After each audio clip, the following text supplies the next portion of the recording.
So, hello everyone, and welcome back again to the Mycetoma Research Club. In today's session, we're having Professor Abdelmoniem Elmardi. He's a professor of anatomy at Dubai Medical University. He will be talking to us about AI for research, and he will give us an update, and also he will give us an idea on how to blend AI with research. Professor Fahal, if you would like to add. Indeed, I would like to welcome my dear friend, Professor Elmardi. As you mentioned, he's a professor of anatomy basically, but he's a well-known figure in the area of artificial intelligence, health, health education, innovation, and other activities. Professor Elmardi, he was one of the leaders of innovation in Sudan and in the region. He worked in different countries, in Saudi Arabia, in Oman, in United Arab Emirates, and his fingerprints all over the place, where he established new establishments, new ideas, and a lot of innovations and a lot of achievements. We're looking forward for a very informative educational session on the use of AI in scientific research. The platform is for you, Professor Elmardi. شكرا جزيلا. Thank you very much, Professor Fahal and the group. أول حاجة, I would like to express my happiness in being part of this club, this elite club. And thank you very much for involving me in the activities. أشارك معاكم الأحزان والأفراح. I'm following up all your achievements of your group, publications, awards. Feeling very happy to be among such an elite group. I also watched the video of the damaged, sabotaged Mycetoma Center, the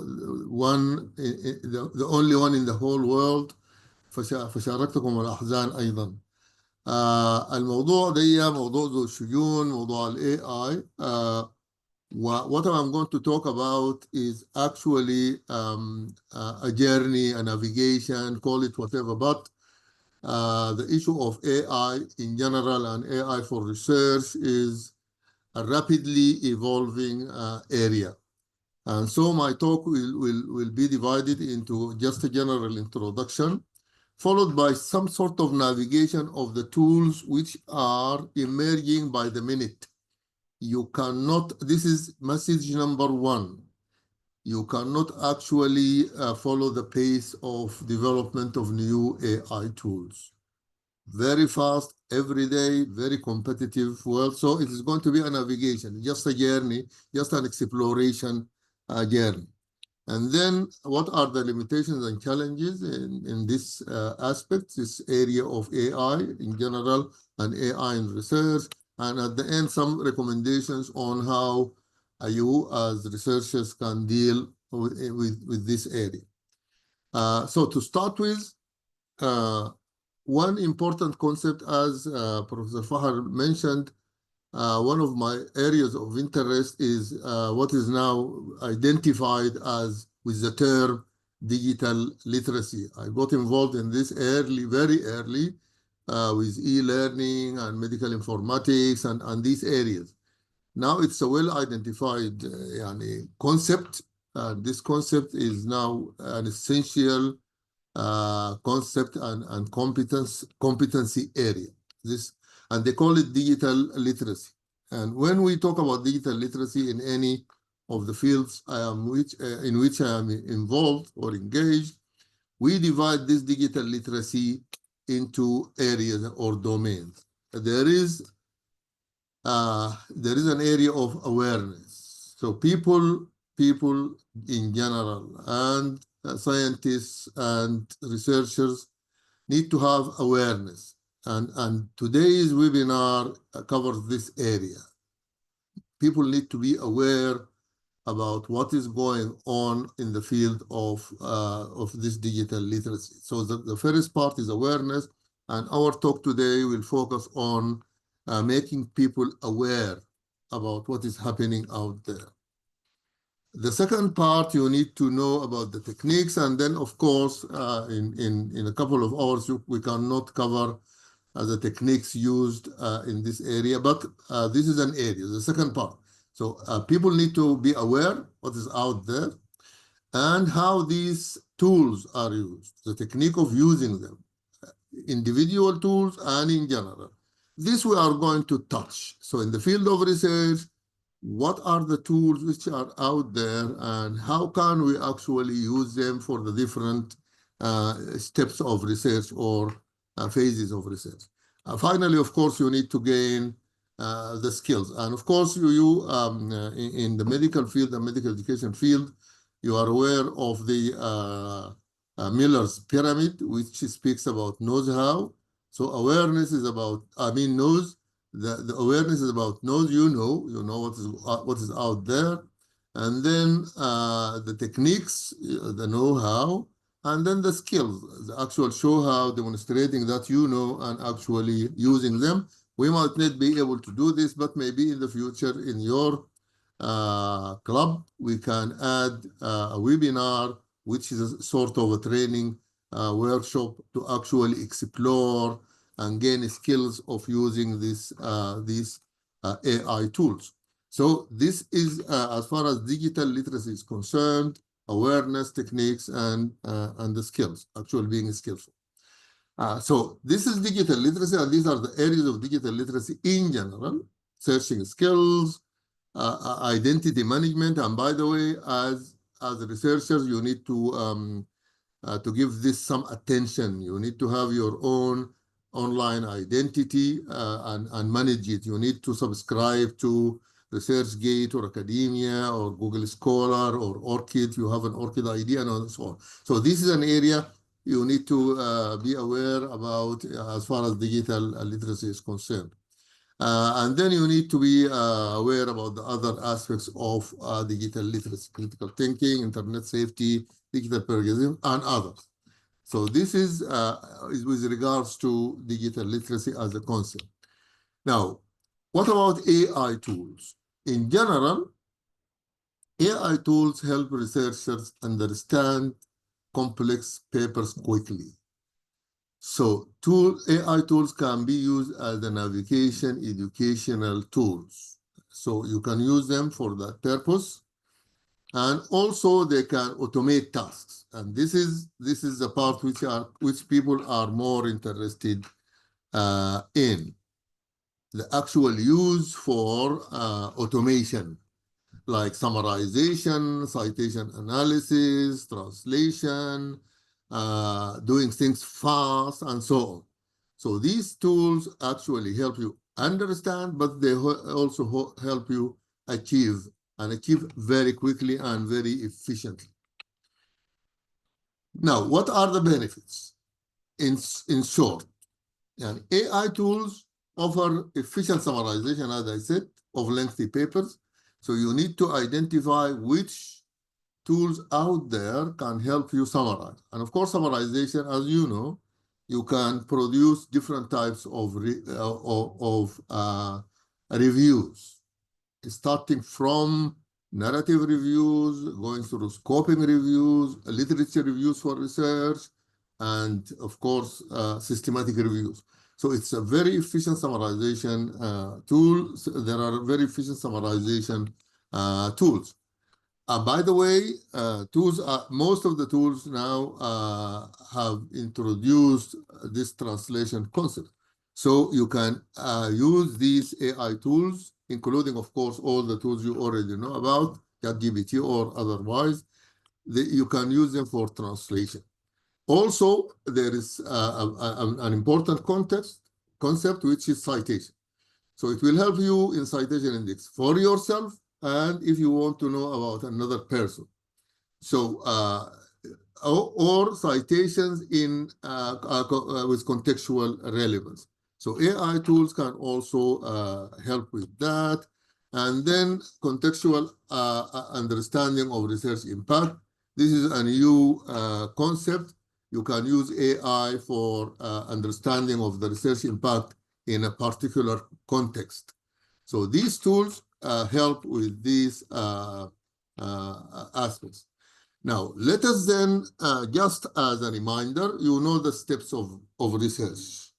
You start the infogram on the right side of the slide list what people actually do: identify a problem, evaluate the literature, create hypotheses, etc.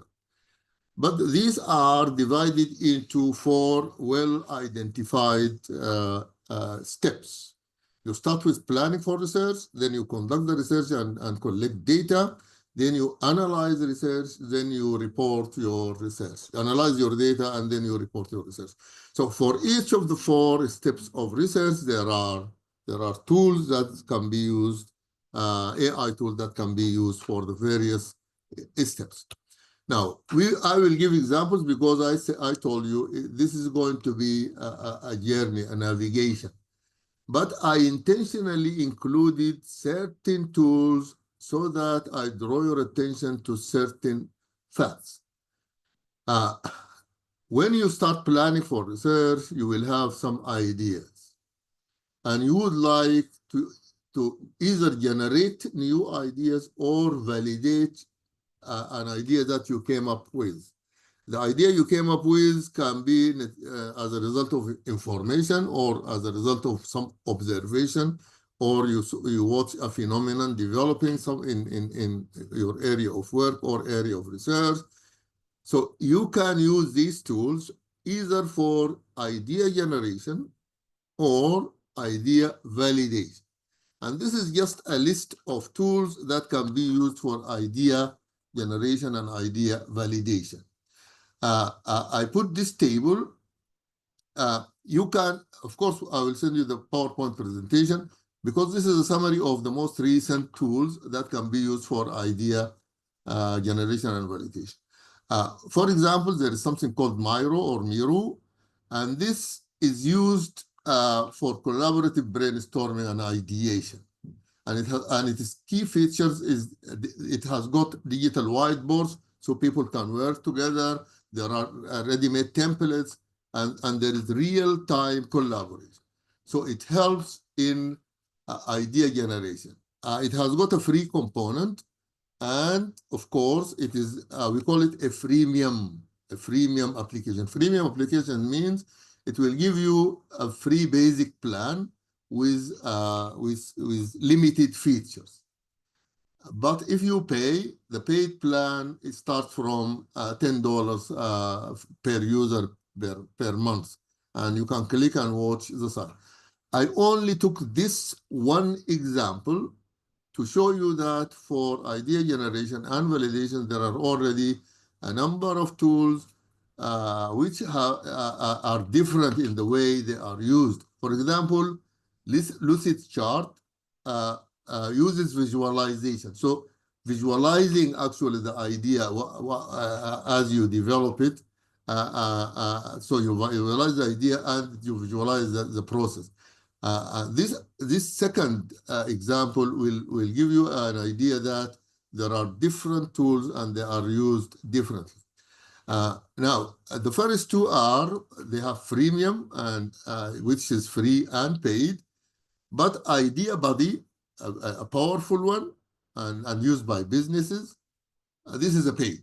The plan is a bit expensive. As you can see, the upper ones are $10 a month, $7 or $8 a month. But this one is Idea Buddy is $15 per month, and it's expensive, but it is powerful and it is already used by businesses, and so on. So this first slide is just an exploration of the different dimensions of the tools which are available.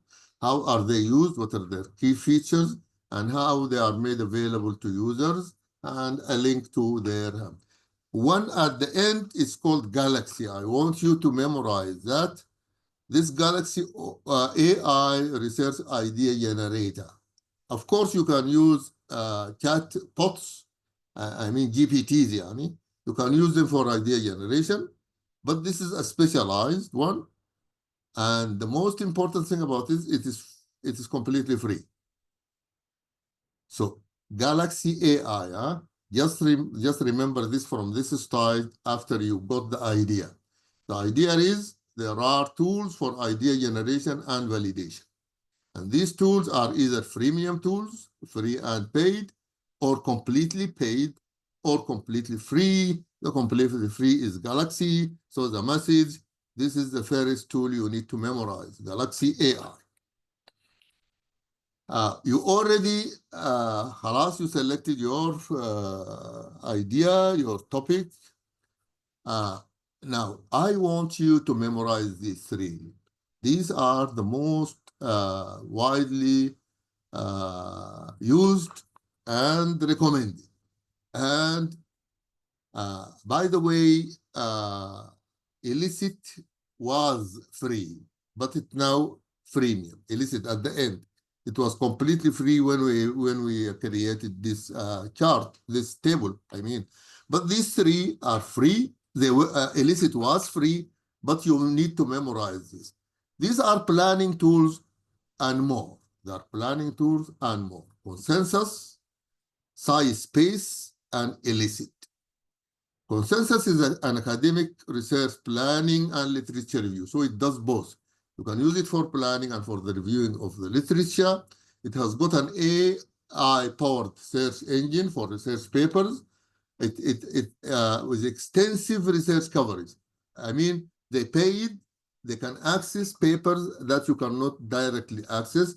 So if you use Consensus, it will summarize papers that you can actually, you cannot actually access. SciSpace is also a very powerful research collaboration and discovery because it's a scientific space. It is not only for planning and literature review and all of that, but in addition, it's a space where people can collaboratively work together, and it provides explanations, and it is also connected to relevant papers. And by the way, it is interface is quite user-friendly, and it is completely free. Free and unlimited access. Illicit, very good. The best maybe in the literature review, but now it became freemium. So you might need to pay for this Illicit. Now, you finished planning. You want some data collection tools. These are just examples. Later on, we will give other examples in the but these are, I put them in the table to get the ideas through. So one of the most important, أيمن هاشم بشخبط في الهنا. طيب, these three are not the only, but these are the free ones. Free, except site. I will tell you about site later on in detail. But one of the free ones with unlimited access is the Research Rabbit. So you need to know about this Research Rabbit. It is not only a data collection tool, it is also for literature discovery and tracking. But you can do personalized literature search, interactive visualization, research tracking. It is not only for data collection, but it gives you the chance to start from the beginning, and it takes you through up to data collection, and it is free. So, Research Rabbit. And this is the link to it. Now, there is another one which is recent, very good. It's called Connected Papers. And this Connected Papers tool for visualizing research papers and the connections between them. It's not only visualizing them, but also make connections between them. So, and it will give you visual graphs of related research papers. And this one in particular, if you are aware of what they call scoping reviews. If you want to conduct a scoping review, after you collect the paper in an area, especially complicated areas, you need to make connections between different papers. So Connected Papers is one of the powerful tools that you can use for collecting data about existing literature. Finally, Cite, as you see, it is related to citation. It will help you do citation analysis and get some research insights, because when you conduct citation, it will give you some ideas about which research you need. So you collect data about the paper. But this site is paid, and it is not cheap. It is not cheap. $1,331 dollars per month. Now, if you collect data and you would like to visualize the data, these are the most widely used data visualization and analysis tools, and you need to memorize all 6 of them. There is Julius AI, there is NIME for data analytics, there is JMP, statistical analysis and visualization, there is Tableau, it's not just interactive data visualization, there is Power BI of Microsoft, and there is Qualtrics. Qualtrics, I left it open because it is the most widely used and expensive one, and I'm going to talk about it maybe a little bit later in more detail. But as you can see, these are they provide you with data analysis and data visualization abilities, but there are differences between them. You will find them summarized in this table when you come back to this. But as you can see, the only one is NIME. NIME is free. NIME is free, and it is open source. Open source means if you have technology people, they can actually improve it, they play with it. It's an open source tool, but all the others are paid, and you can actually have a look at the different pricing for them. For example, Julius AI is $20 per month, while Tableau is much more expensive. It is $70 per user per month. Power BI comes from Microsoft, and it is only $10 per user per month. And Power BI was actually created for businesses, but it is very useful, a very useful data visualization tool. Now, you finished analyzing and visualizing your data and creating your tables and graphs and everything using artificial intelligence. Now you need tools that help you either write your manuscript, or using references, citing references. And the examples are diverse, but you need to know a word tune. This one it enhances academic writing, scientific writing, and it has got an AI-powered writing assistant for rewriting suggestions. You draft your paragraph or section of your paper, and you give it to word tune to tune it. As you know, the word means actually it helps you fine-tune what you write. But it is paid, and it is $37 per month. Now, the cheaper ones, they were existing to start with, well-known. You probably use them because they are freemium, Grammarly and Killbot. And these are widely used by even students in universities. They use Grammarly and they use Killbot, and they help you write, but they help you edit, you help you proofread, they help you paraphrase, and so on. So these two, Grammarly and Killbot, are used. Overleaf is a very special tool, and it relates to something called LaTeX editor. It was existing in the past, and it is free, but now they are asking there are plans, but cheap plans, $15 per month. This is belonging to Overleaf, but collaborating with LaTeX for those who know LaTeX. LaTeX is actually an editor that prepares your manuscript for a specific journal. So you just tell LaTeX what journal you are writing for, and it helps you draft your manuscript. Now, Overleaf's work with that for collaborative editing. So LaTeX and Overleaf work together and helps researchers write manuscripts together collaboratively. Zotero is another tool, but it is mainly a reference manager and citation. You can use it while you are writing.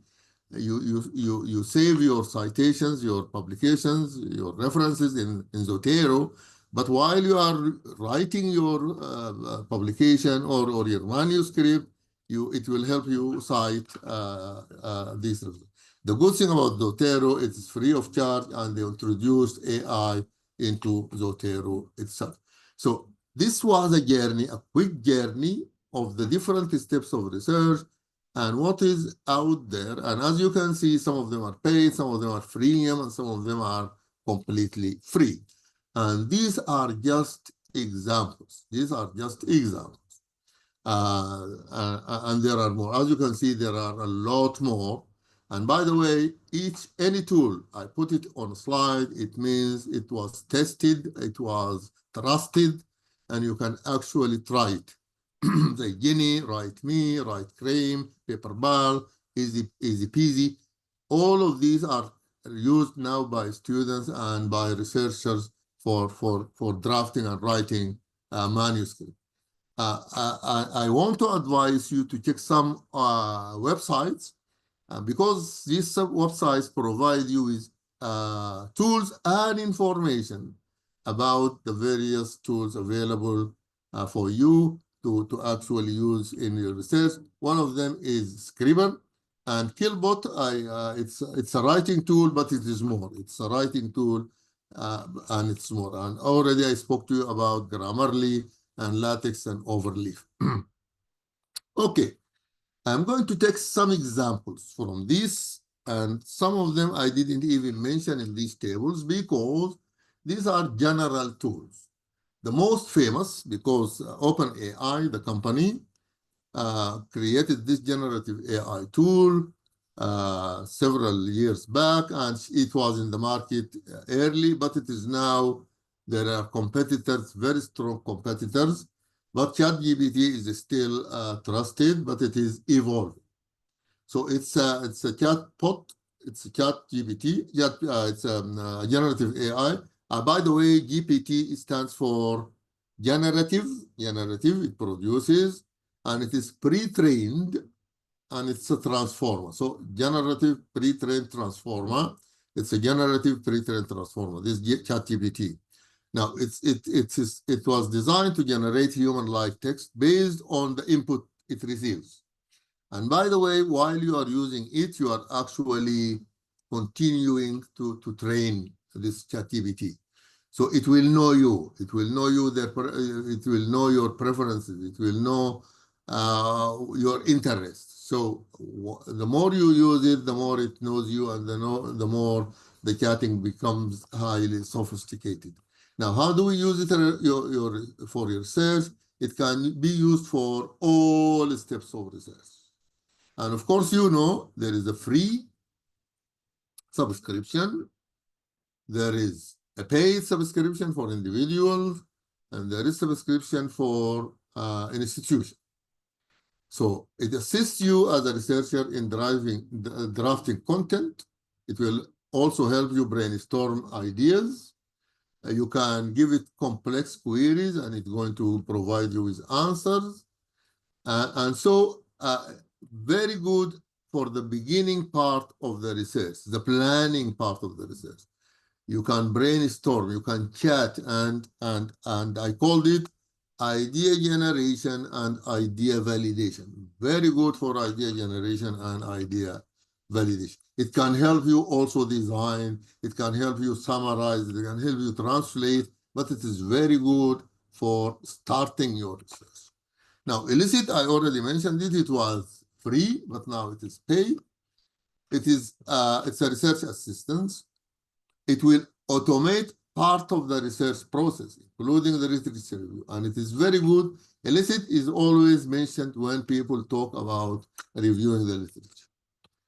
So it helps you find relevant papers, extract key information, and summarize it. So this is what makes it very good. We can have a look at it very quickly later on after we finish the introduction. Now, and thereby it accelerates the initial stages of research. Initial stage, the planning part. Let us have a quick look at, this is how it looks like. Elicit. You can sign up, and then you can sign in when you sign up. Let me show you if I sign in. I'm going to use, I think I signed up with Google. Okay, this is it. You start as if you are doing a chat. You can ask a research question. For example, I will put it narratively, not scientifically. What happened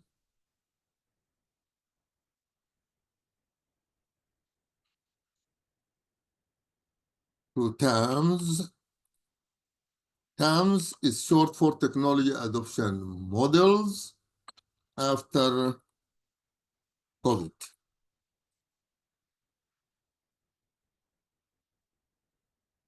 And by the way, when you ask a question, wait until it says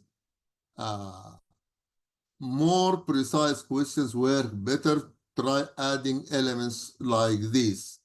Clarify acronyms. It said, you see, it is giving me suggestions and it understood temporary academic medical because it doesn't know that TAM is technology adoption model.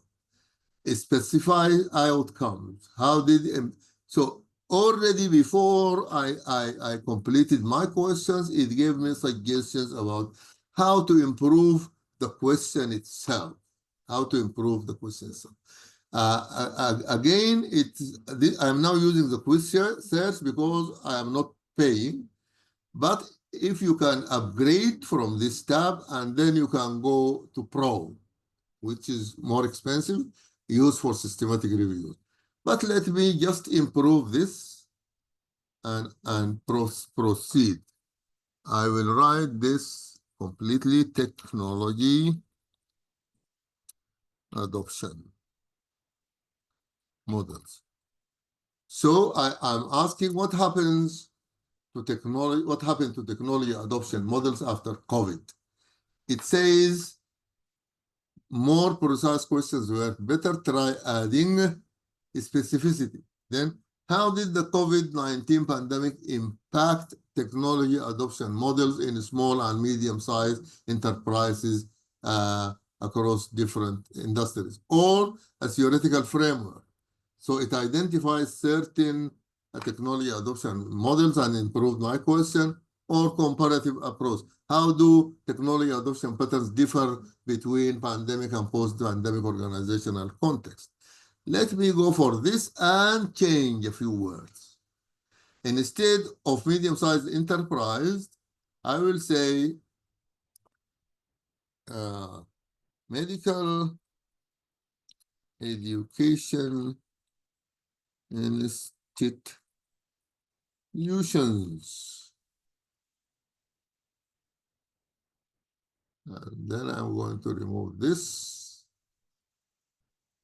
Then wait for any proposed changes. A good research question. Consider adding these elements to make it better, for better result. A specificity of technology adoption. It is now proposing some additions, but I'm going to go for my question. But it says good research question. Okay, go ahead.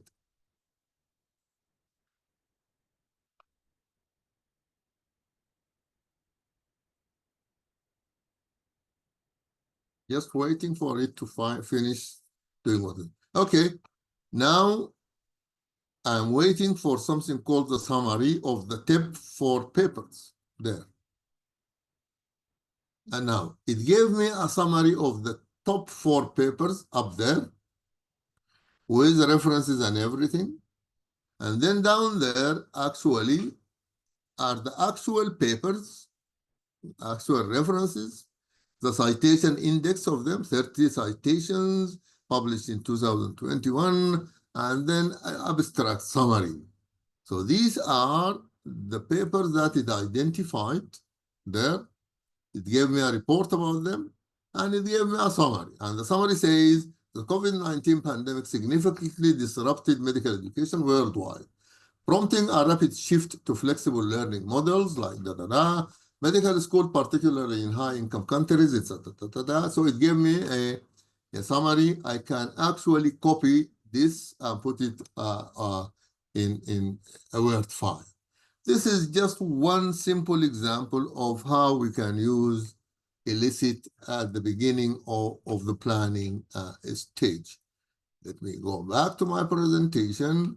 This is one important example, which is elicit.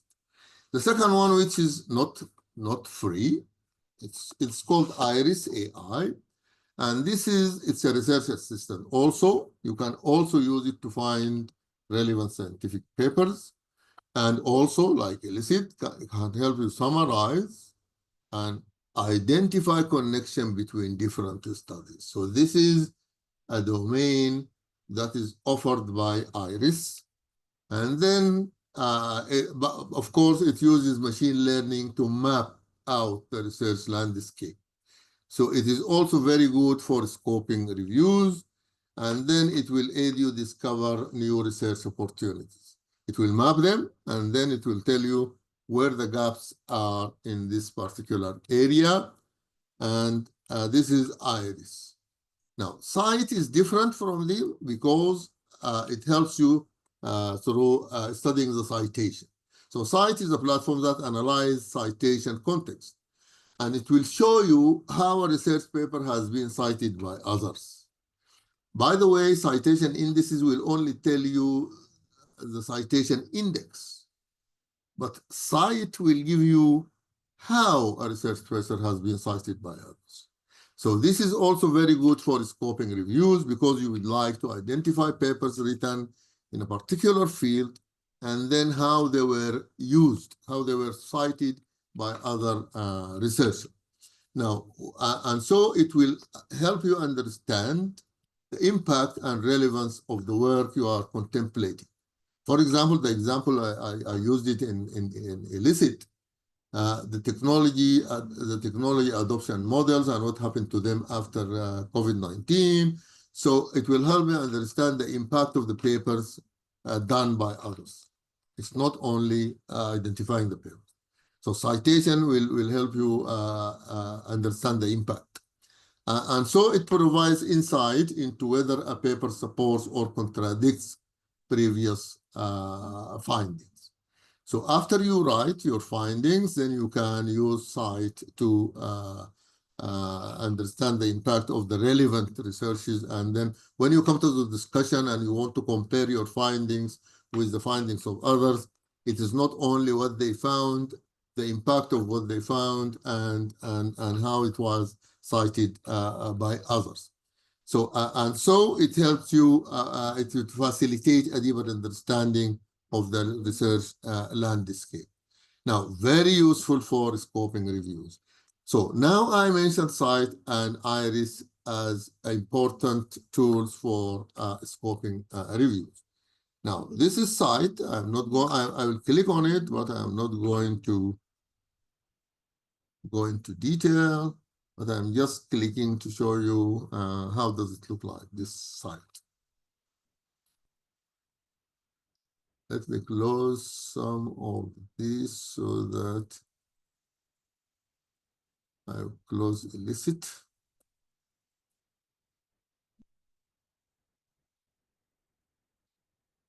Okay, we will come back to Cite when it opens. I want to proceed to another one, which is a bit different from the three I just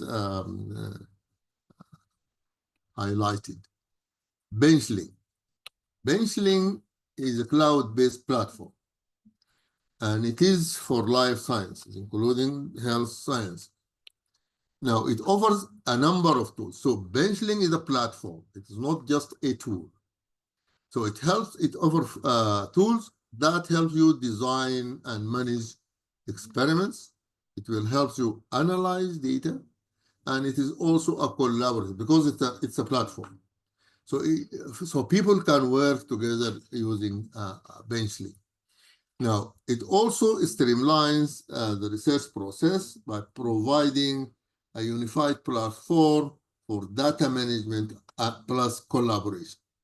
So it is both data management, data visualization, and collaboration at the same time. So Benchling, it will move us a step towards actually analyzing our data, working together on that, and producing outputs that we can use in the transcript. Let us, okay, now I have an issue in my network. I hope this one opens. Okay, let me proceed, but benchling is different from the other three because the other three, we use them for the planning stage, but benchling, we use it after we collect the data, we manage it, and we analyze it. Now, Genie AI is when you finished analyzing your data, you generated your graphs and tables and everything, and you would like to draft and write your manuscript. One of the tools that are very useful is Genie AI. It's a writing assistant. It is not just a research assistant. It will help you draft content, and it will, as you saw, elicit, it will give you suggestions. The minute you start typing, it will give you suggestions. You write a statement, it will improve the statement. So Genie AI, and by the way, Genie, they mean Genie. Genie there, it will help you aiding in literature review automation and content creation. It will enhance writing efficiency and the quality, and efficiency and the quality of your writing. Now, we move a step further into something related to clinical trials, and it's called Meteor. Meteor is a tool especially designed for clinical research. It's a platform designed to simulate clinical trial designs and predict patient recruitment, aiding in the planning and execution of clinical research. So Meteor, very important. You need to know about it. You need to actually test it, and then and as you will notice, it uses AI to model various trial scenarios, optimizing the research design process. So very good for clinical trials, Meteor. Now, there are some, now I moved from planning into data management and analysis into manuscript writing. Now there are general, I told you about this research rabbit, and it is general. General means it will help you do many things. So research rabbit is starting from discover and visualize the relevant papers and authors, this rabbit, because it runs around, and it will help you feature like literature mapping, and it will give you personalized recommendations. It will tell them, it will contextualize them, and so it will enhance the literature review process. Although I've shown you elicit, but Research Rabbit will offer you that and more. Now, I told you about connected papers earlier, and connected papers doesn't only find the papers for you, but it will connect the different papers, and I told you earlier that it's very good for scoping reviews. So it's a visual tool, help you, of course, researchers and engineers find and explore papers relevant to their field of work or research, and it will generate and create a graph of these related papers, make it easier for you to navigate the research landscape. So this is, now, Semantic Scholar was already there, but they added to it this AI. It's a research tool for scientific literature, helping you discover relevant information efficiently. And it, of course, uses machine learning to extract meaning and connections from these papers. So it will also help you in literature discovery. Another general tool is consensus, and I advise you to memorize these research and consensus because they are general tools. This one is also, it also aggregates findings from scientific literature, providing you with evidence-based answers to research questions, and will help you synthesize information from multiple sources. And so it can be used at the beginning for research planning. Now, I already spoke about SciSpace.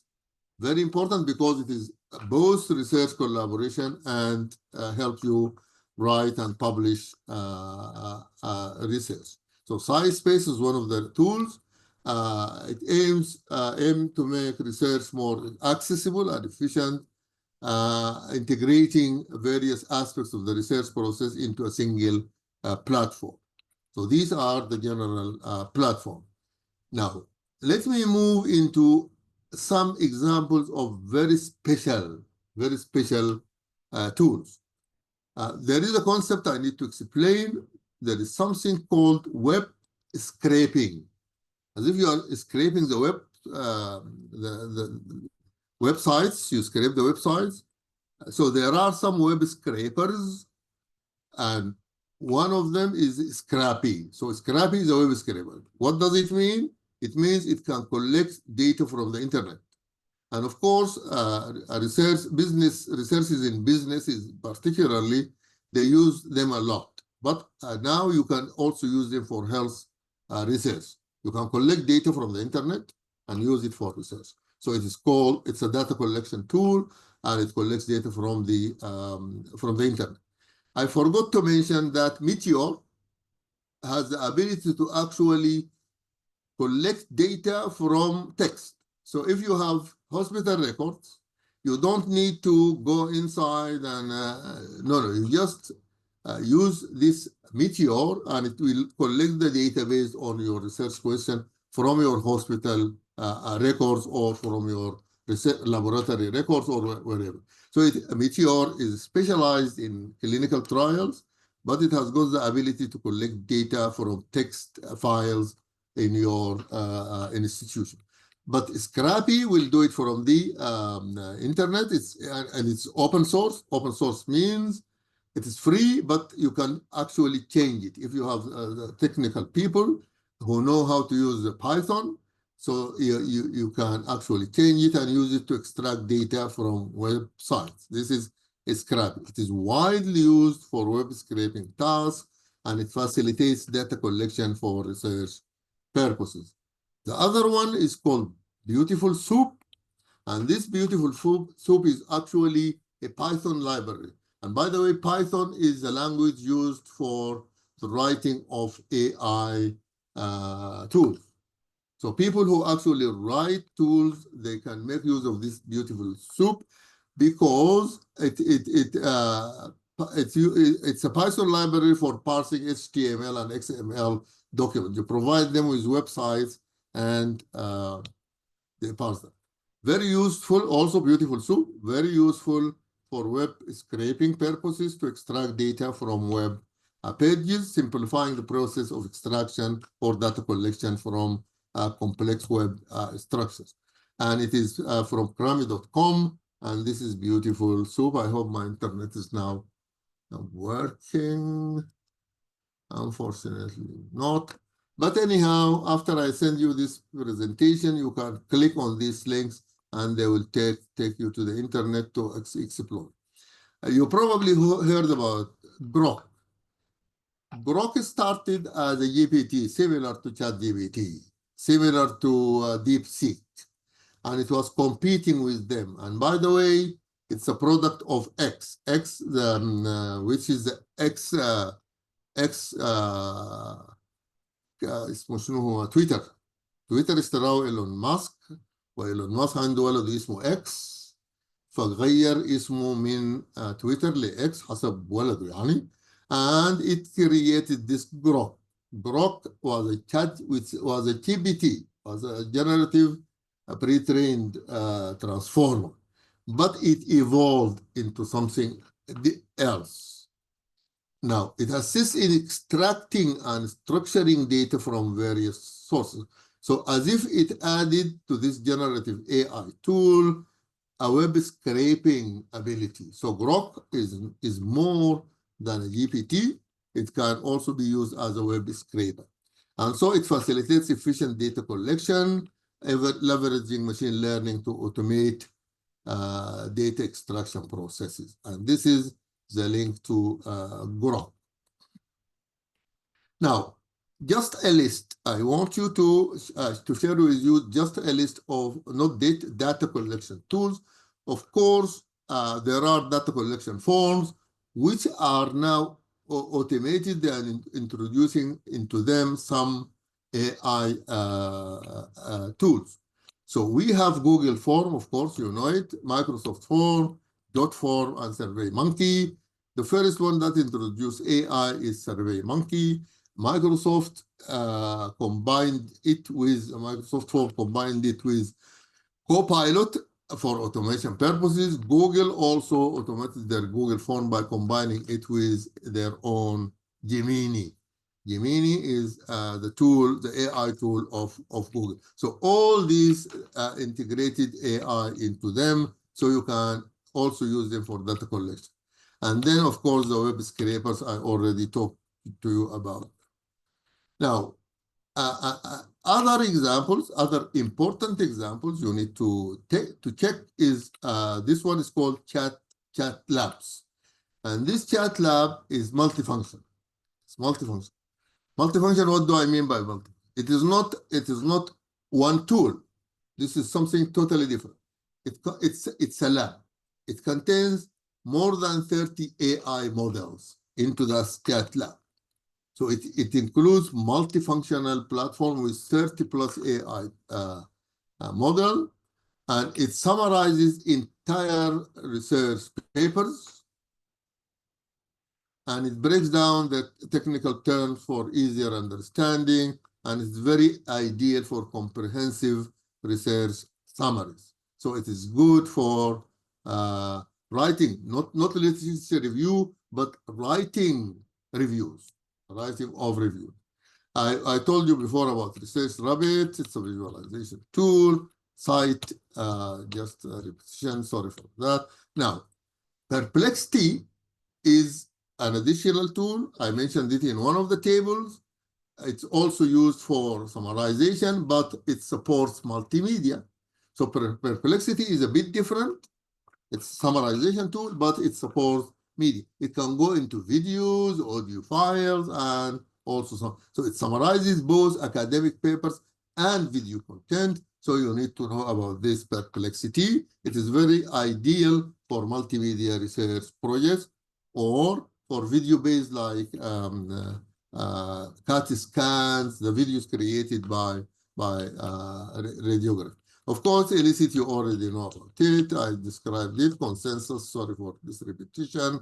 Now, there is something called Chat PDF, because the tools I mentioned, including ChatGPT, might sometimes find difficulty chatting with PDF files. So they created a special tool called Chat PDF. And this one transforms PDFs into interactive content, and it summarizes the research papers uploaded as PDF, because sometimes others cannot do that, and then they can extract from these papers insight for easier understanding of these papers.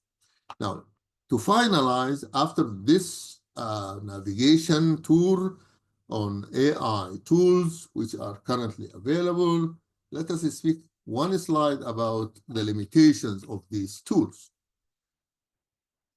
They have some limitations. The most important, accuracy issues.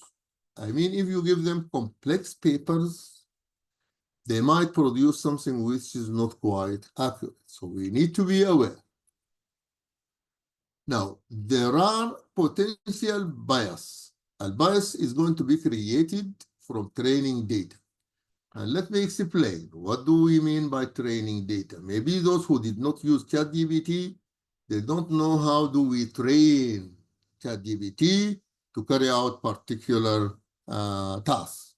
So if you provide the data, and the data you provide, it means there is potential bias, because all the resources that I have relate to my interests. So maybe I was focusing on a particular aspect, and when I train my GPT, I will provide them with this data. Also, it will be trained by my interaction with it, the prompts I am using. So it is going to be similar to me. So it will become biased in a way because of the training. And then you need, based on the previous, you need to verify and cross-check. You don't take the products of ChatGPT for granted. You don't take them for granted. And when we come to the recommendation, I will talk a bit about what can we do. Now, these are my recommendations. Of course, even this presentation, if I send it to you, you will not be able to explore all the tools that I proposed. So it is overwhelming. It's overwhelming. So the best thing, let us make a club, an AI in research club, and we assign tasks to different people. So we will have our club, and in our club, we will have a subgroup focusing on reviewing the literature. This group will start testing tools used for literature reviews, and they will come to us with recommendations. Well, if you use illicit, we notice this and that. If we use this and that, and so we will listen to their recommendations, because we cannot all of us explore all of the tools, especially tools are now produced by the minute. Every minute they produce a new tool. So this is one. Now, if you remember, I said there is consensus, there is Research Rabbit, there is ChatGPT, there is Iris. So there are some general tools. I advise you to start with these general tools, that they will provide you different services in the field of research. And then later on, you go more specific. And then you need to experiment. You don't just explore the tool. You have to actually experiment with the tools and come back to the club, and you will say, by the way, I tried to compare prompting ChatGPT for research, prompting DeepSeek, prompting Grok, and these are my findings. So we do some experimentation. And by the way, this experimentation is publishable. We can publish all the products of this experimentation. Then, of course, we need to exchange our expertise through this club. So these are my my recommendations. I will give you the chance to ask questions, and then I am going to explore with you a little bit ChatGPT, if my internet works. Thank you very much. I hope it's exactly 1 hour. I wanted to talk for 1 hour and then give you the chance to ask questions. Back to you, Prof. Fahal, and the Mycetoma Research Center. تفضلي دكتورة.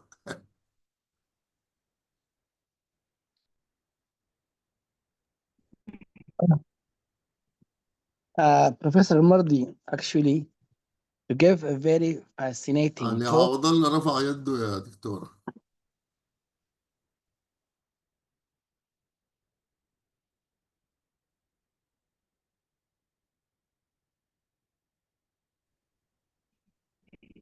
Thank you so much, Professor. This has been very interesting, and then the navigation is فحل amazing, المودريتور actually. بتاعتك Yes, Professor Fahal. حتى حصل لها فريزي. Professor Fahal, you were trying. Yeah, thank you very much, Professor Elmardi. طيب أنا ممكن to take over the moderation thing. إيمان علي اختفت. إيمان الآن رجعت تاني. Unmute. Okay. أيوة. Sorry for this connectivity issue, but battery 70%. Professor Fahal, you were trying to say something. Yeah, I said, Professor Elmardi, this is a very fascinating presentation. In fact, it is a fascinoma in the area of AI and research. Thank you very much. We are very much grateful. It is, you put a lot of things on the plates, and we need more time to digest this what you put on the plates. So that means that we need to have more sessions on this beside the club we're going to establish right now. Thank you very much. Thank you. Okay, Dr. Ali, I see that you have a raised hand. Just feel free to unmute yourself and start. Thank you very much. And thank you very much, Professor Abdelmoniem Elmardi, for this fruitful and insightful presentation. A long time we didn't hear from you on other presentations. And thank you very much for guiding us through this latest update in AI tools. It has enlightening journey, and we are pleased actually about this this presentation. Just a little bit comments, and maybe I can put a question by the end. Is that most academic publications nowadays they put an assistance or AI detectors and plagiarism checkers in their journal submission system to ensure originality and ethical use of these AI tools. But my comment is actually using AI tools ethically in research writing can enhance the clarity and efficiency of these publications and manuscripts. But how can we use these AI tools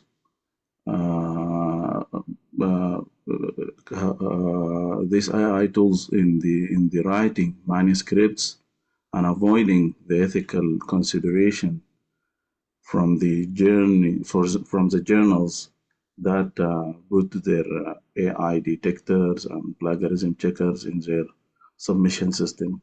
Also, how can institutions, or Sudanese institutions, academic or research institution, better guide their researchers, especially the early and mid-career, on the responsible of the use of AI in scientific writings, in their manuscripts, in their maybe papers, in commentary, and etc. And lastly, thank you very much for this fruitful journey. Thank you very much, Ali. And also, if I may add, there is in the chat, somebody asked something relevant. How do these AI tools enhance critical thinking and originality in academic research? And is there any method someone can use to avoid detection by AI-based plagiarism tools like Turnitin? So what you said, and what, by the way, I couldn't read the name, غصة فرح ولا غز المهم هي سألت كيف أنا to avoid being detected.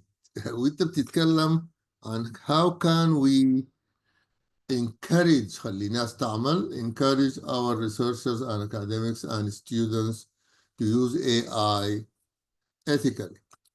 To answer this, by the way, today we had a meeting in as a Saudi Emirates Smith Scientific Committee, and we were discussing, and one of the issues we discussed is the use of AI. So I said, well, to me, the use of AI is both a dilemma and a challenge. It's both a dilemma and a challenge. Dilemma, it means how do you draw the line between the right and the wrong? Right and wrong. Where do we draw the, how do we draw the line, and where do we draw the line? And let me tell you about the contradiction. For example, here in UAE, they are strongly pro-AI. They started early. They are pushing everybody to use AI in all fields, and in education, in research, and everything. So they issued, by the way, they issued guidelines and proposed policies on the use of AI. But again, how do we draw the line, and where do we draw the line between the right and wrong?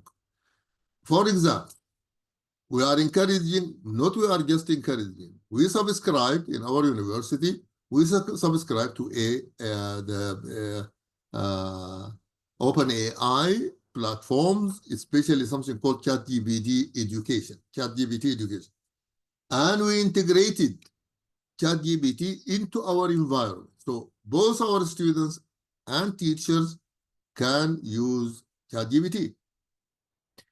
So once the country is encouraging people to use AI, and we as an institution are encouraging our affiliates to use AI. And then we say, if you, by the way, I mentioned to them, we have a scientific conference, and the scientific committee looked at some of the papers, checked them for AI content, AI generated content, and they excluded the papers because the manuscript was generated by AI. I said, okay, wait a minute.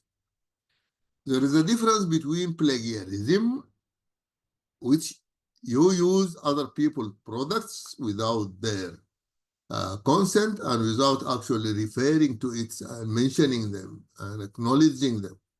This is plagiarism. But using AI to automate and fine-tune and improve your manuscript, what is wrong with that?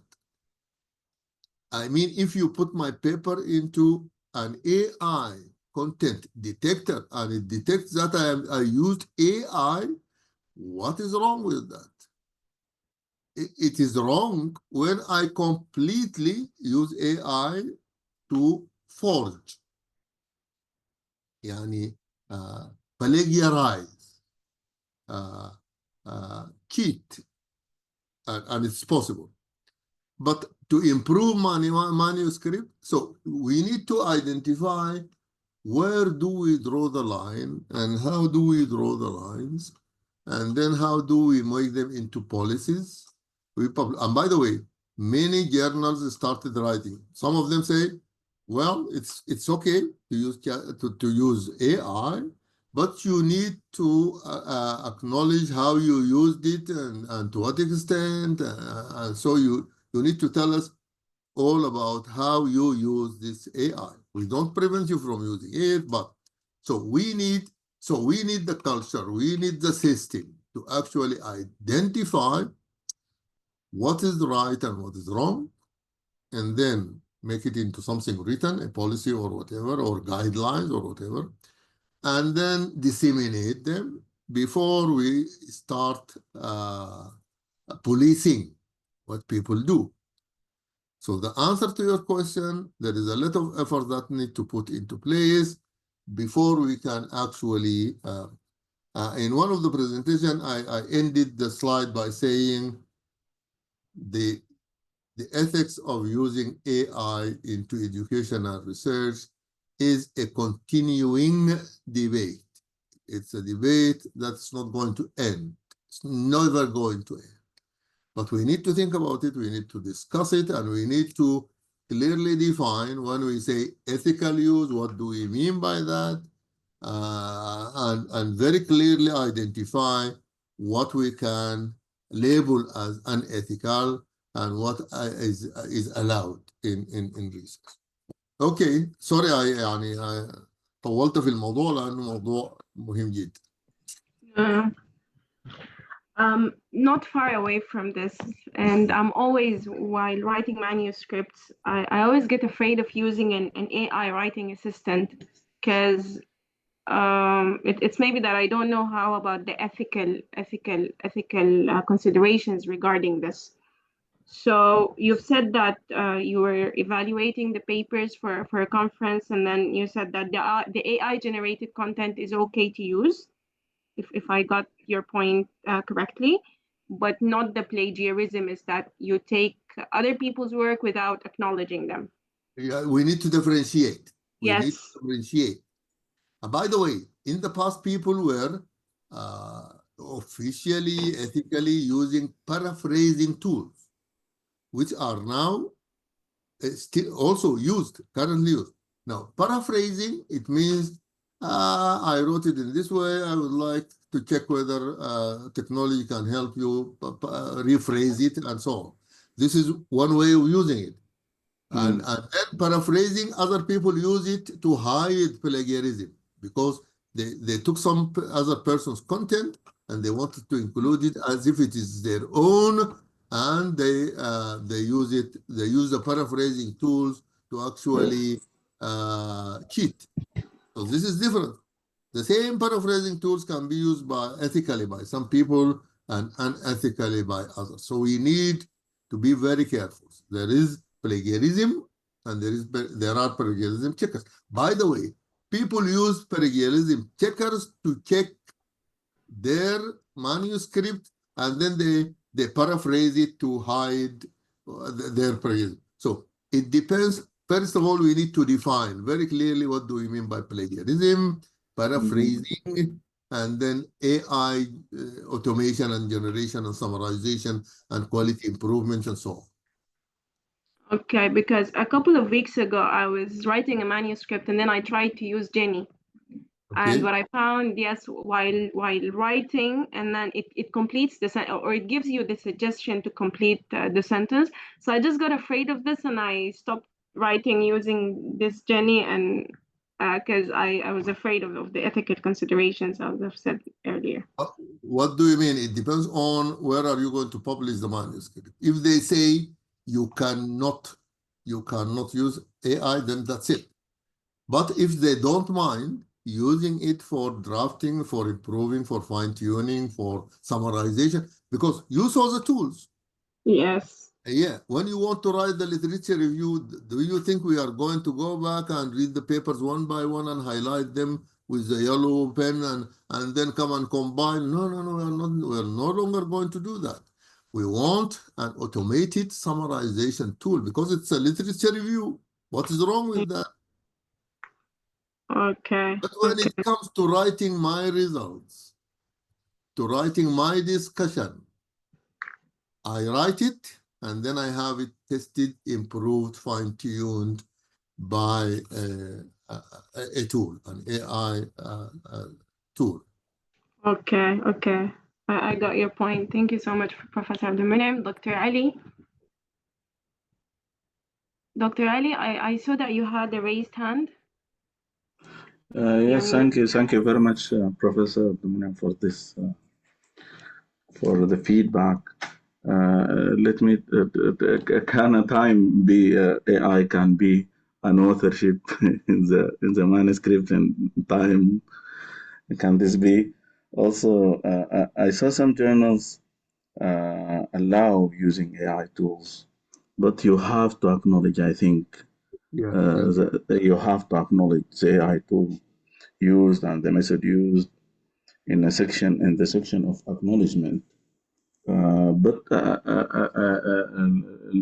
don't know how the percent of using these AI tools be, and how they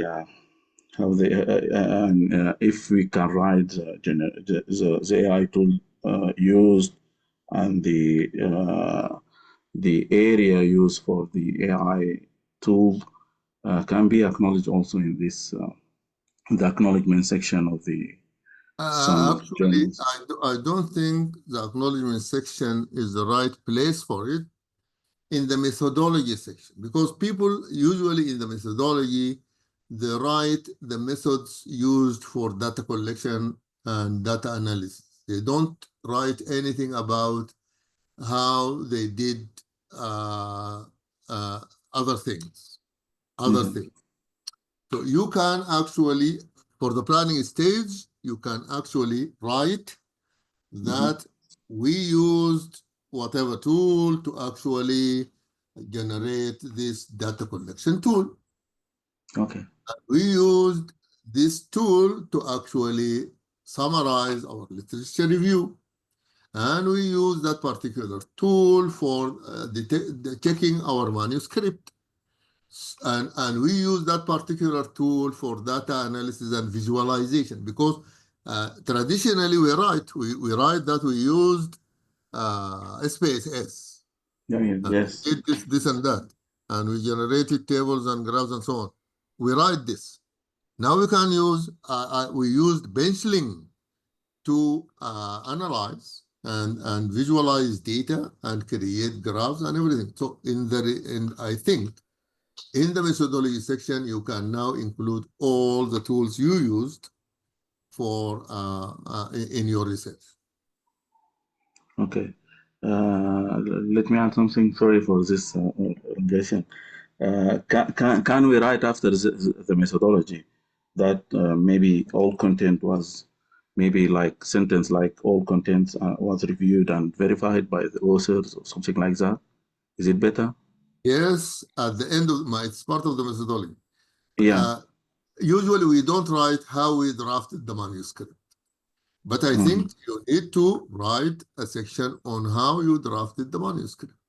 And you can have it a subsection in the methodology. You say drafting of the manuscript, and then you start. We started by this, and then we did this, and then we put this using this tool and this tool and this tool. You can describe it as part of the methodology of the actual writing of the manuscript.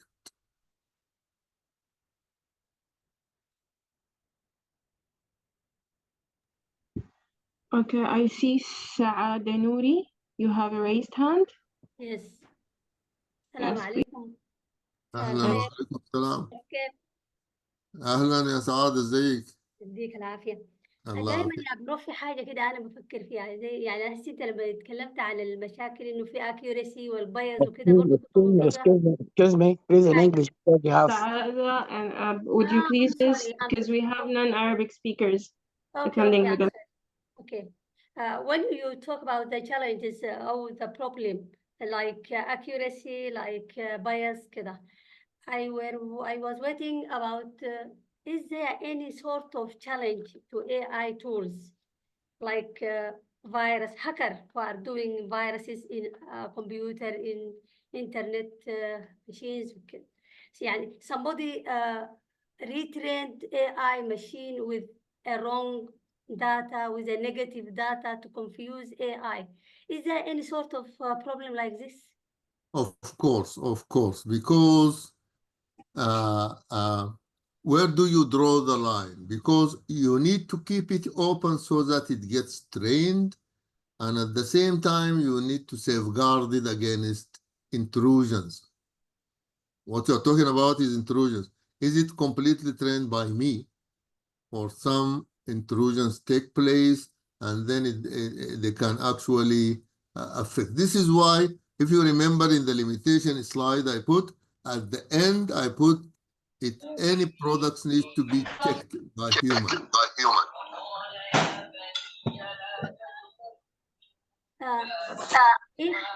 So you need to check the products because the risk is there. Yes. Let me check if the internet is now working good. No, ChatGPT. Let me try ChatGPT.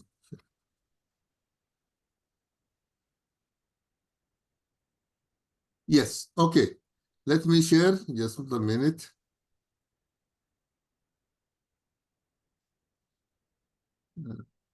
Share.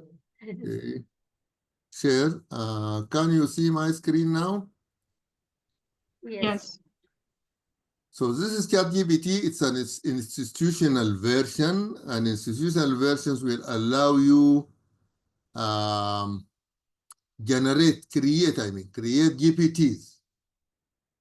You can create your own GPTs. So for example, there is a PICO and PICO systematic reviews tool. So this tool is trained. What do we mean by trained? So if you go into the GPT and say, edit this GPT so that you can see how did we train. So in the left side, you can see some material given to ChatGPT. They call it the knowledge base of ChatGPT, or of the GPT. So we gave it 10 publications that we want you to learn these 10 publications by heart. And then we gave it some instructions. You can do some web search.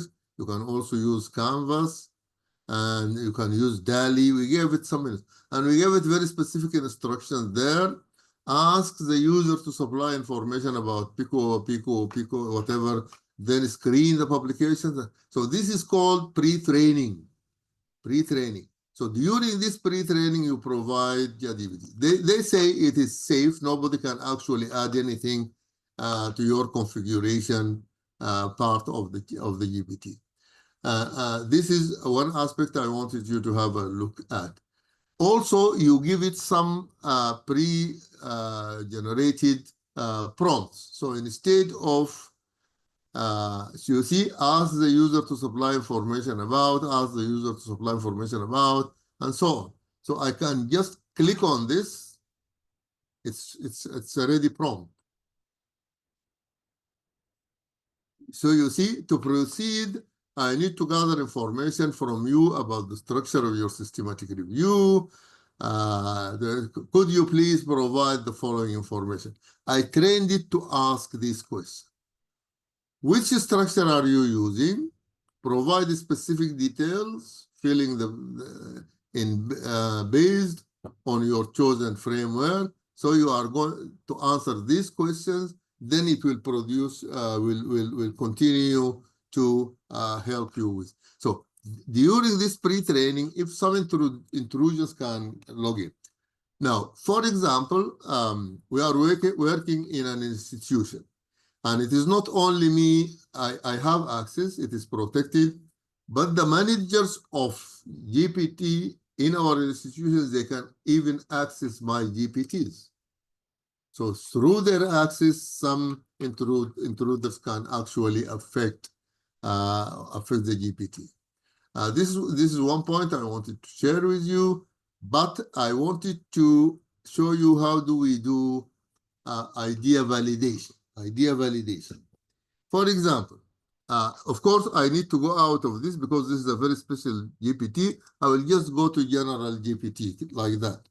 So, and then I am going to ask, I want to validate an idea.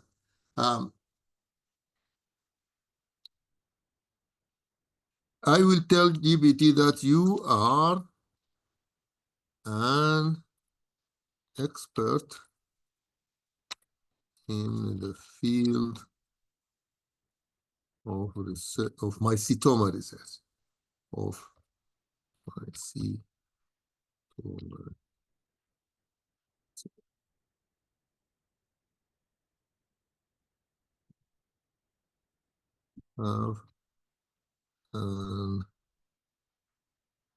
I have a research idea to investigate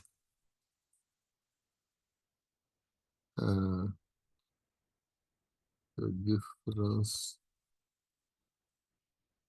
compliance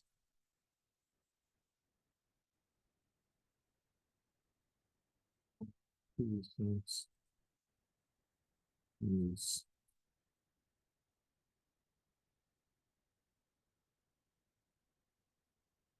So I just have an idea that I want to investigate the difference in compliance of patients with treatment with patients from rural and urban areas. I want to compare compliance with treatment between comparing between patients from rural and urban. Then I finish this statement. Do you think this is a viable research idea?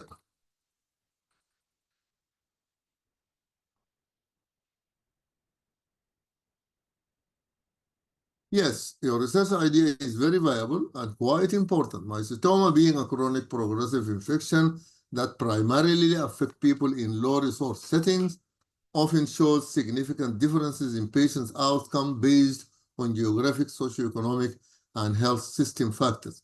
Investigating the difference in treatment compliance between rural and urban patients addresses a real gap that can have a practical implication for improving disease management. Here is why. the idea is strong, and so it will live. So this is simply how ChatGPT can used very early for idea validation. And then, by the way, it will give you at the end, if you like, I can help you outline a basic study design or key variables to include. Would you like me to sketch a rough proposal outline for you? أنا طبعا for experimentation purposes, not for the actual conduction of research. Simply, I will say, yes, please.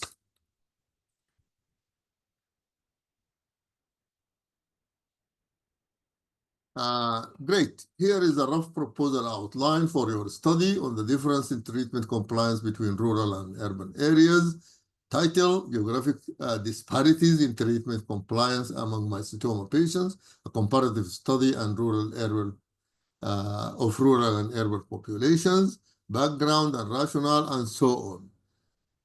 يمكن الشبكة بتاعتي بدأت نهايته سلو، لكن ملاحظين بدأ يعمل لي drafting ل proposed research proposal.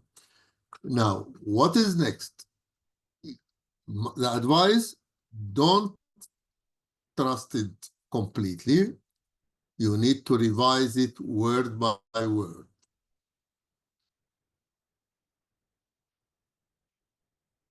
These are the background and rationale, and then the research question: what are the differences in treatment compliance between rural and urban mycetoma patients, and what factors influence compliance in each group?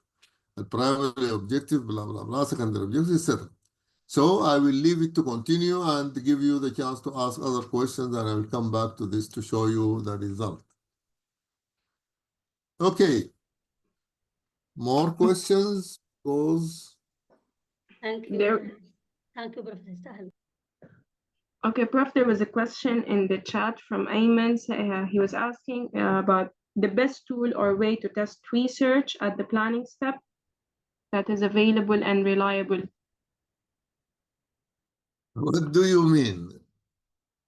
What do you exactly mean? I think he's asking about the best tool, because you've suggested a number of tools, but do you think that there is a best tool, or it depends on each person and their conveniences?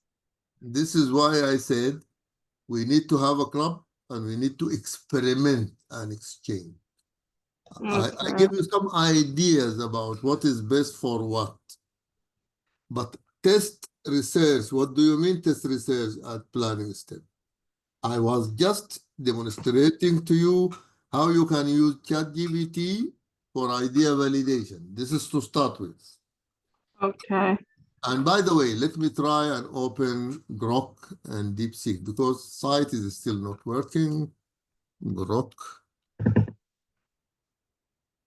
Okay, Grok is opening. Okay, good. And then I go to DeepSeek.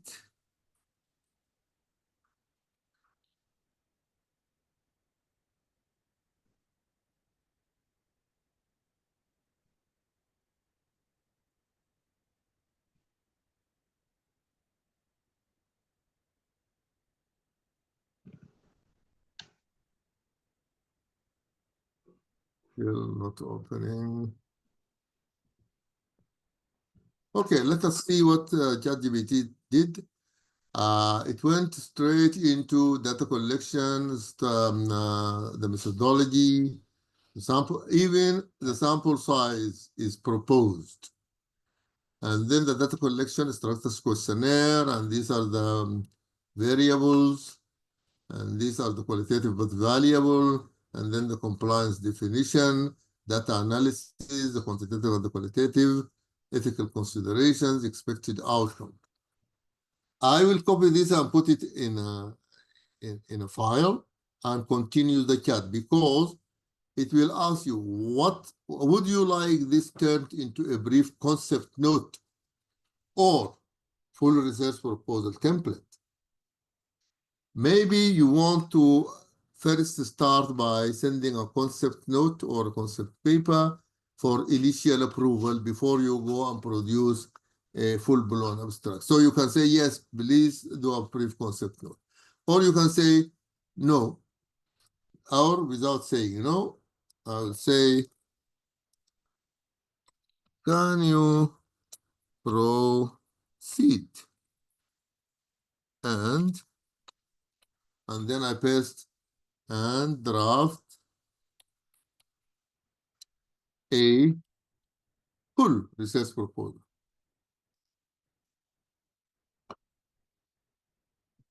جروك اوكي، ملاحظين جروك فتح هنا. انا هقوم ارجع لشات جي بي تي واطلع فوق هنا واشيل البرومبت دي نفسها وامشي لجروك واقول له نفس الكلام. You are an expert blah blah blah blah blah. What do you think?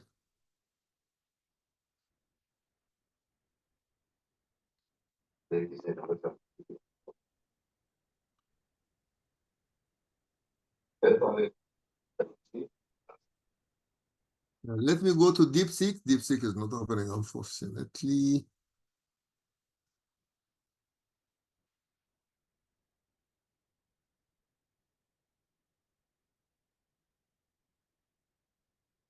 Okay, let us see what is still working.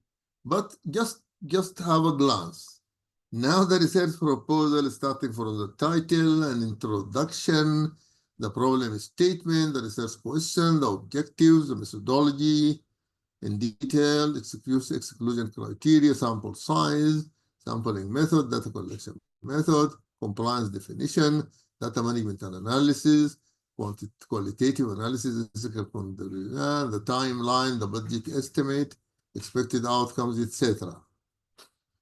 So as you noticed, I started with exploring the viability of a research idea. But with the chatting, I started producing other things that I can then sit down, go through them again, fine-tune them, come back to ChatGPT, go to Killbot. أنا للأسف الشديد الشبكة بتاعتي فيها مشكلة، لكن if I can open Killbot.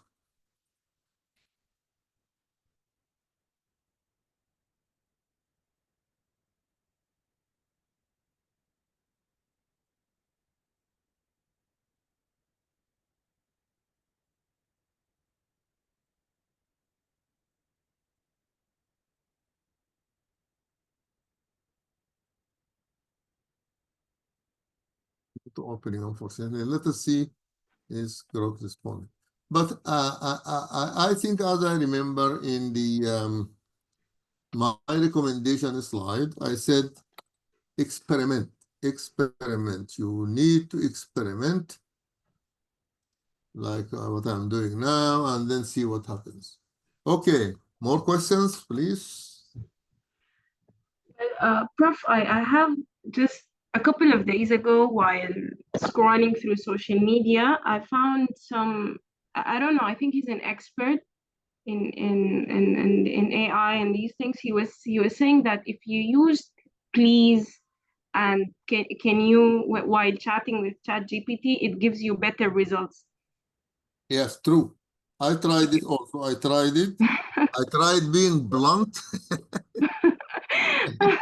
And I tried being polite, and the results are different, definitely.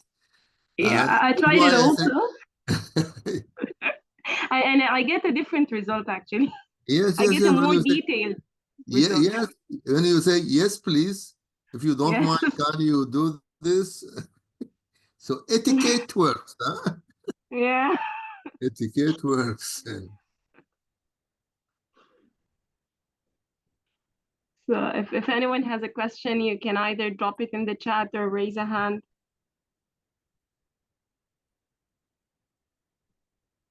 هنا غصة مرة تانية قالت I noticed that your questions often begin with phrases yeah لا لا you said something very important I didn't by the way بعدين شوفوا آلاء المليح دايرة تسأل لكن قالت لاحظت أنت you started with you are an expert which makes me wonder does ask a question in the form yeah. This is, by the way, this is a very important question because I wanted to actually share with you AI tools for research, not this one. There is something called prompt engineering. Prompt engineering. How do you chat with these GPTs? And I want to share with you one of the books. 1,000 awesome, 1,000 awesome writing prompts.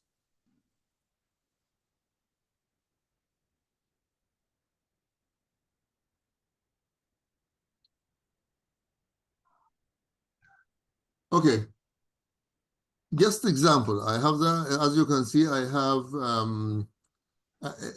a library of prompt engineering. So I will share with you one which is about prompt engineering. It's called Prompt Engineering Guide, Part 1, the foundations. How do you talk to this? I mean, this aspect of telling the GPT that you are an expert, you are a consultant, you are a market expert, it will make the GPT wear the hat of what you tell it to be. I said, you are an expert. You are a medical educator. You are a curriculum designer. It will automatically wear the hat and respond accordingly. And they say in prompt engineering, this is very important. And then they said the etiquette is very important. So you need to read a little bit about prompting and prompt engineering. I just try to select the best reference, understand the importance of prompt engineering, etc. Okay, about the tutorial, what are prompts? Prompt engineering work, evaluating validated prompts. The importance of effective prompts. So anyhow, this is, I think this is simple and good. Let me share this with you, and then sample prompts.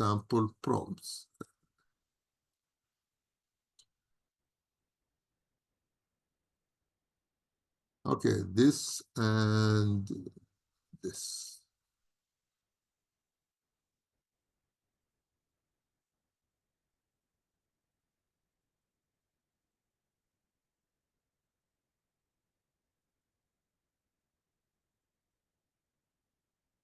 Prompt engineering books.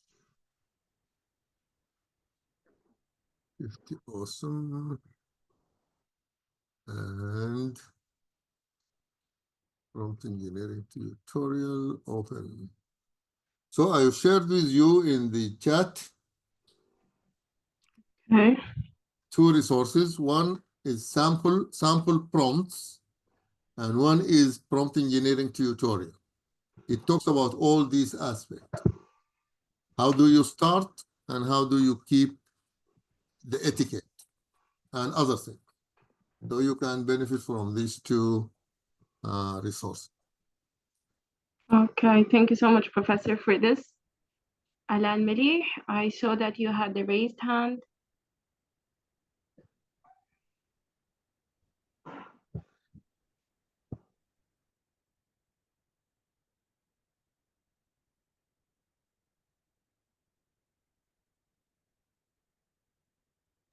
I think we lost Ala.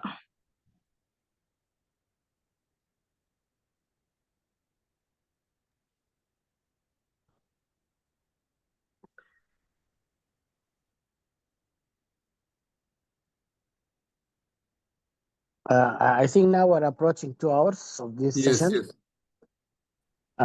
Yes, Professor Fahal? I think now we're approaching the 2nd hour of this session. Yeah. And we don't want to lose the participants. I would like to suggest Professor Elmardi to provide us with another session on the use of AI. So we go in more detail about these tools. Is it possible in 2 weeks' time? Hopefully, yes. Let us say provisionally, Remember the first slide? I said you need to first become aware. Yeah. Yes. Yeah. Then we have another section. Now I just explored a few of them. We can have another session on the techniques, and then the skills, a training session, a real training session. So first, the awareness, I think we achieved the objective of the session. People now are aware, and they will go back to the PowerPoint, and they can make use of this tutorial in prompt engineering, and they can try the prompts. And you said we already created the club. We create the website. Not website, the WhatsApp group for the club, and then we start streamlining how we're going to utilize this club. But no problem, inshallah. Inshallah. Yeah. I think that will be a good start for a good journey on the area of AI and research in general. Really, we need, life is too short, time is too short, and we need to get a lot of ideas, achievement, especially for our new generation, to put them in the right track. We learn research by trial and error, by tears and sweat. But nowadays, I think technology made everything easy, and we can utilize this technology.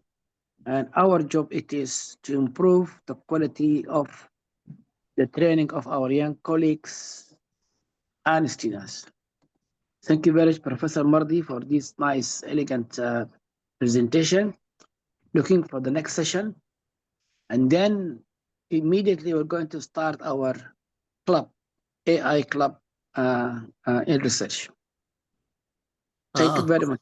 A closing statement from my side. I attended a conference, and one of the experts in artificial intelligence, he said the future of AI was yesterday.